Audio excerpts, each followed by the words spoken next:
My dad and several of the other project people explained that some of the extraterrestrials they were working with wanted to meet the children of our project people. And there was a meeting with me and one of the other kids with these gray-type extraterrestrials who had much larger heads and faces than the gray extraterrestrials that I had contact with during my own contact experiences.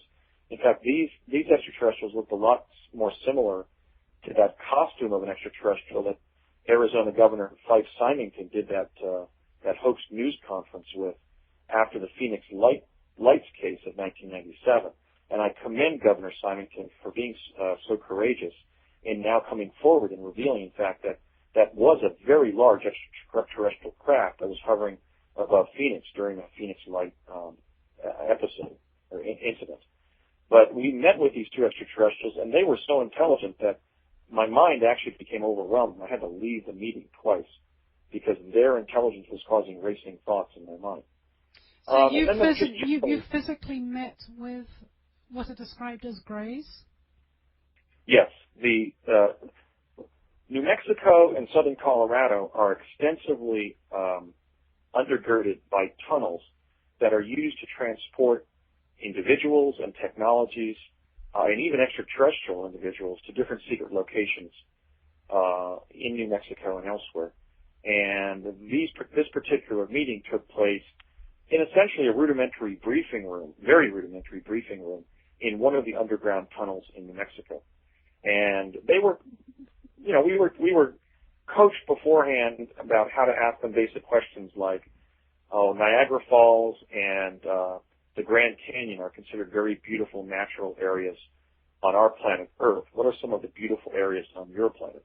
So they were actually grooming us before this meeting to ask these kinds of benign questions of the extraterrestrials, and I guess also to sort of try to derive information from them to find out more about them. Because as my dad later explained, I asked him after the meeting, why did they want to meet with me? And what I was really asking him is, why are the extraterrestrials in my life?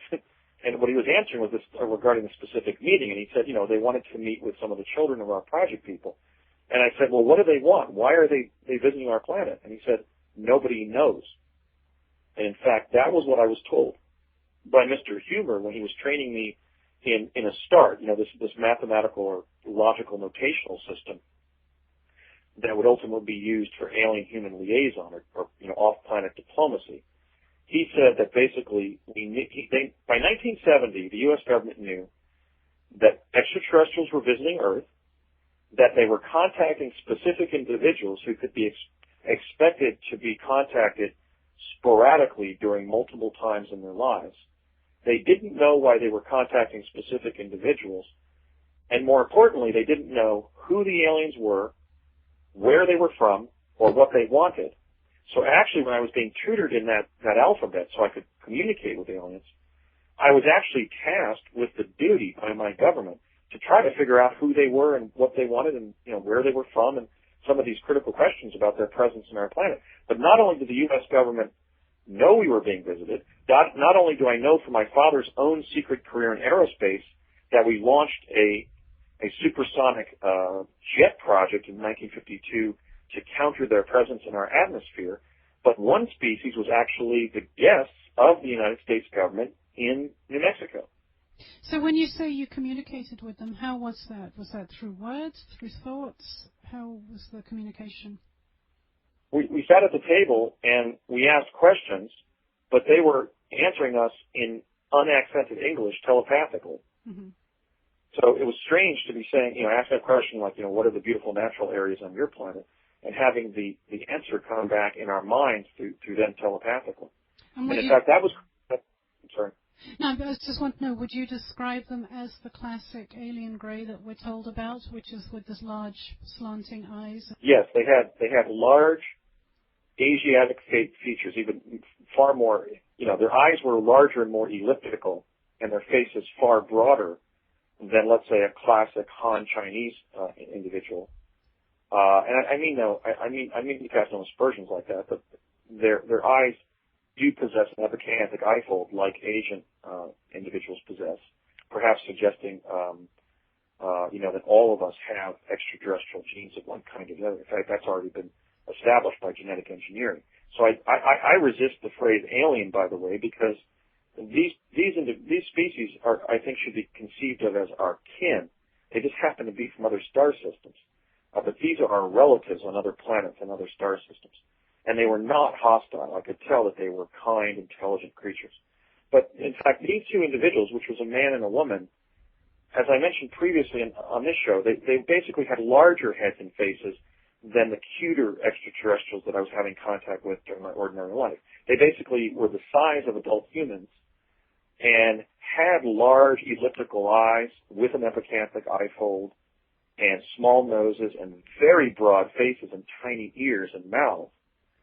But they had much larger heads and faces than the cute little grays that were popping up in my early childhood.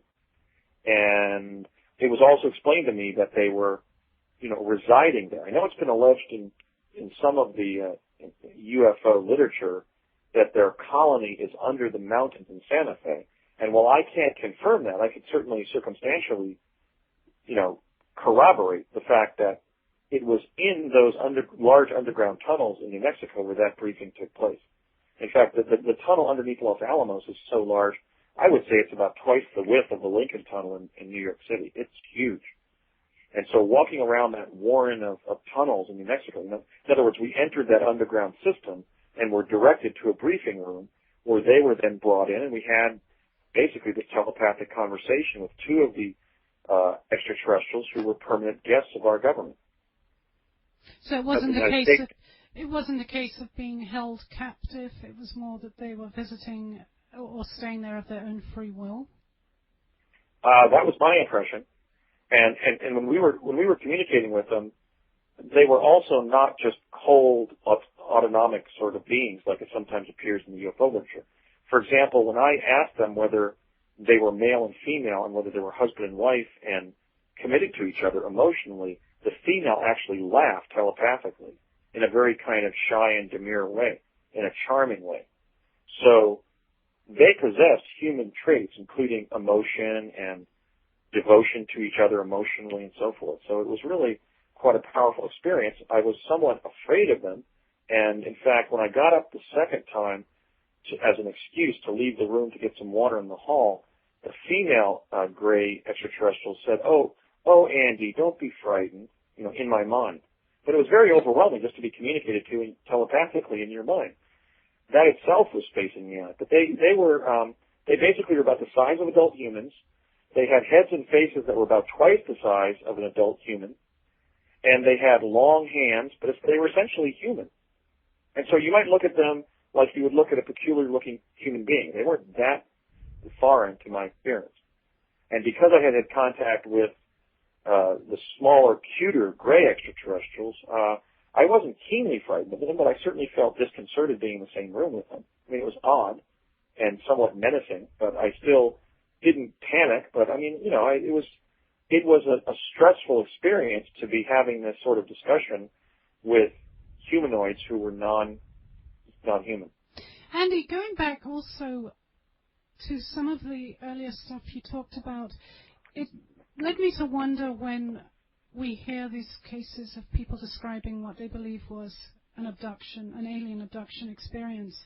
Two thoughts crossed my mind while you were talking. One was that some of them could certainly or possibly be government experiments, perhaps being done similar to the Pegasus project and the transportation you were experiencing, perhaps a long-distance project where the government and or aliens were actually accessing people in their homes or their beds, however these usually occur, without actually physically abducting the person, but perhaps leaving them with that impression.